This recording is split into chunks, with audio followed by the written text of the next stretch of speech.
But listen, Miss Pugh, don't speak over me. Miss Pugh, just because you say respectfully does not mean that you get to interrupt me. That's disrespectful, right? Hang on. Listen, Miss Pugh, stop talking over me. If you want to stop talking over me. Where is the verified claim that is being placed against my trust? You can go back with the bailiff. Go back with the bailiff. Get your own attorney or represent yourself if you don't like it. All right, folks. Today we've got a no-nonsense judge facing off against a textbook sovereign citizen, and it's a total train wreck. This woman walks into court armed with nothing but a scrap of paper filled with the usual sovereign citizen nonsense, fully convinced she's about to drop some legal bombshells and stroll out scot-free. Spoiler alert, that didn't happen. Honestly, I'm shocked she could even read the script she brought. This one's wild from start to finish. Drop your thoughts in the comments, and let's dive into the madness. I'm the beneficiary of that estate. You're the what? I'm the beneficiary of that estate. You're the beneficiary of what estate? Answer my questions, please, ma'am. I'm just trying to understand.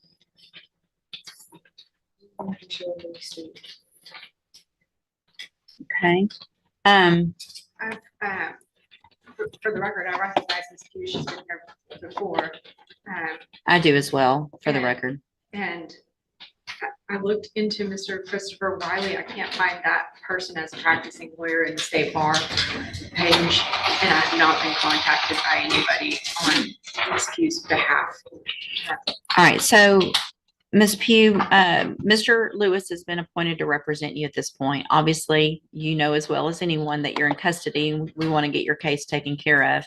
If you've hired or your family has hired another lawyer, then they have to contact the court so that we can do something with your case. And do you know if they've hired someone? Respectfully, Your Honor, I do not agree with your appointed foreign agents, considering that the first duty is to the state and will be considered conflict of interest. Okay, so if you don't want, the only thing I can do, I'm appointing an attorney to you to help you, right?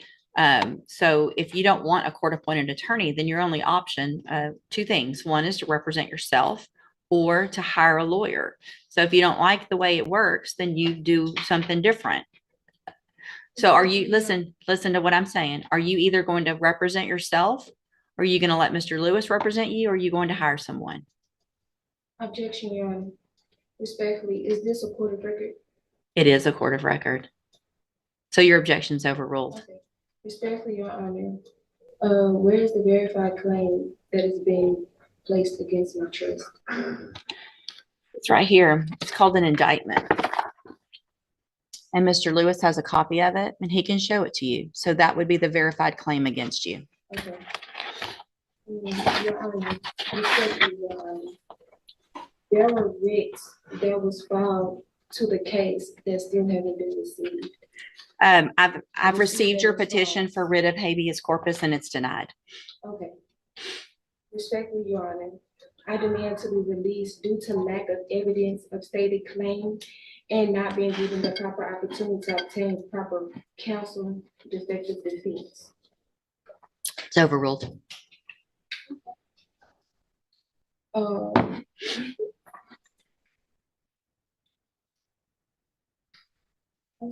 You're running out, aren't you? No, it's fine. No, it is not fine. You're making an absolute fool of yourself right now, and honestly, we're all here for it. I'm really enjoying the judge's vibe too. She's just calmly sitting there, letting this girl wear herself out with the same tired sovereign citizen script. It's hilarious how these people always think they've discovered some secret legal cheat code, like saying "I don't consent" is going to make their charges vanish. Newsflash. That's not how jurisdiction works. What really gets me is that this girl actually seems polite. She's saying "Your Honor" and trying to keep it respectful, but she's completely lost. Like, how did she even end up here? What was the thought process? It's honestly embarrassing to watch, even if she seems like a nice person at heart. I just don't get how someone can fall this deep into the rabbit hole. Reading the sovereign citizen nonsense is one thing, but actually standing in court and performing it? Wild. Let me know what you guys think about this one, because I'm genuinely baffled. Anyway, let's get back to it. This disaster isn't over yet. I appreciate your position, but listen, Respectfully, Your Honor, Miss Pugh, don't with my speak over me. incarceration- Respectfully, Your Honor, with my incarceration being Miss involved- Pugh, just because you say respectfully does not mean that you get to interrupt me. That's disrespectful, right? Hang on, listen to me. Everything you have there is overruled. And here's one of the reasons why, is because you have a lawyer. And your lawyer will file the appropriate motion. You're interrupting me again, which is disrespectful.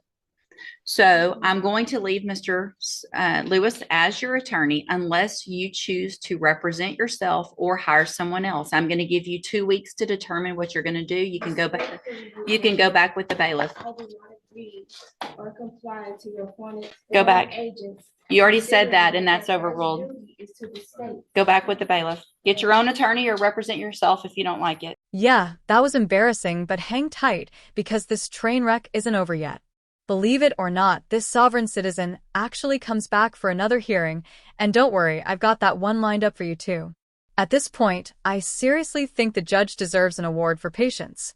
Dealing with someone like this is like arguing with a brick wall, except the brick wall thinks it has a law degree in constitutional rights. Props to the judge for staying calm through all of it. She's definitely throwing some snappy comebacks, but still manages to stay composed, which is honestly impressive. Let me know in the comments what you think about the judge's approach so far. Personally, I think she's handling the circus about as well as anyone could. But now let's jump into the next round and see if things actually get worse than the first hearing. Let's dive in. So, Miss Pugh, Mr. Jeffries has been appointed to represent you. He's trying to get caught up real quickly on all the information and the discovery in your case. I'm going to reset your case so that he can get all of that. Once he gets it, he'll be out there to go over it with you, and we'll see if we can get an announcement at the next court date. Respectfully, Your Honor, I do not agree to comply with any of your appointed court agents, considering that their first duty is to the state. I understand. We've had this conversation before. And for your record, I'll be representing myself. So if you want to represent yourself, there's some things. Ms. Pugh, stop talking over me. If you want to stop talking over me. If you want to represent yourself, then there is a process that we have to go through, and we'll do that today. If that's what you want to do, we'll get your case set for trial and we'll go forward that way. It is highly inadvisable for you to represent yourself. Lawyers have many, many years of training.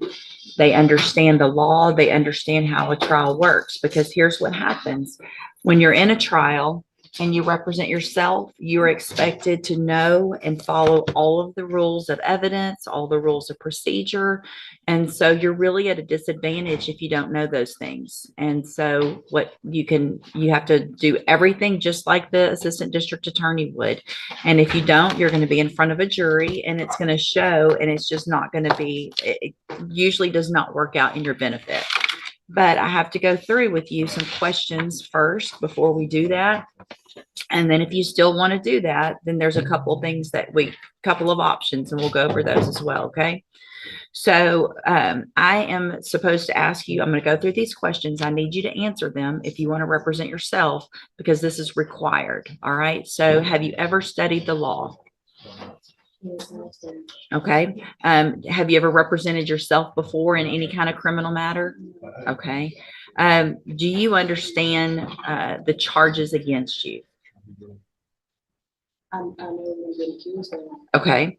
And so do you know, and we've gone over before, I think, what the range of punishment is if you're found guilty on a jury? Do you know what that is? Let's see. Hold on a second. Let me pull you up here. We'll go over that again as well. The date of that allegations from June 22nd of 2021.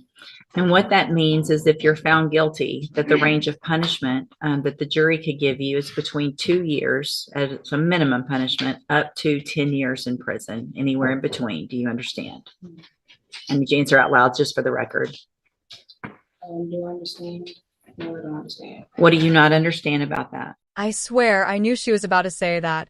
It's like these sovereign citizens have completely infiltrated my brain. At this point, I'm honestly losing brain cells breaking down their nonsense every day. It's exhausting. They're not just painfully ignorant, which is bad enough, but they're also wasting court time, public resources, and everyone's patience. And yeah, while I do think some of these folks might be struggling with mental health issues, that doesn't excuse the chaos they bring into the legal system. What's wild is that she didn't bring her little script this time like she did in the first clip. Maybe that little stint in county gave her time to memorize it? Who knows? Either way, if she tries to represent herself in this next hearing, she's probably looking at 8 to 10 years minimum. Let's jump back in and see if she actually goes down that road, because if she does, it's not going to end well. I don't understand, Your Honor. So here's the thing. If you want to represent yourself by law, you have to be able to understand these things. Otherwise, I've got to appoint an attorney for you. So you can't just say, I want to represent myself because I don't like the attorney or I don't like the process. This is the process that you're in. You live in Texas, you live in the United States. This is the law that applies to your case. So what do you not understand about the range of punishment if you're found guilty? And I'd be glad to explain it. I don't understand because I haven't did anything wrong. That's what a jury's for, right? And so if you say you're not guilty, then you go in front of a jury and they determine after they listen to the evidence if you're guilty or not. That doesn't have anything to do with if they find you guilty, you understanding that they could send you to prison for between 2 years and up to 10 years. Do you understand that part?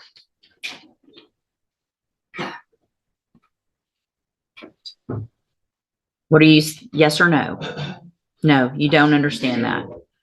So, Ms. Pugh, it's my understanding, I'm not going to allow you to represent yourself because you don't understand the law and the process. So we're on question number 4 out of 15 that I'm supposed to ask you. So Mr. Jeffries is going to stay on your case. I don't care what you want at this point. You can't do it. All right, you can go back with the bailiff. I'm done. Go back with the bailiff. Go back with the bailiff.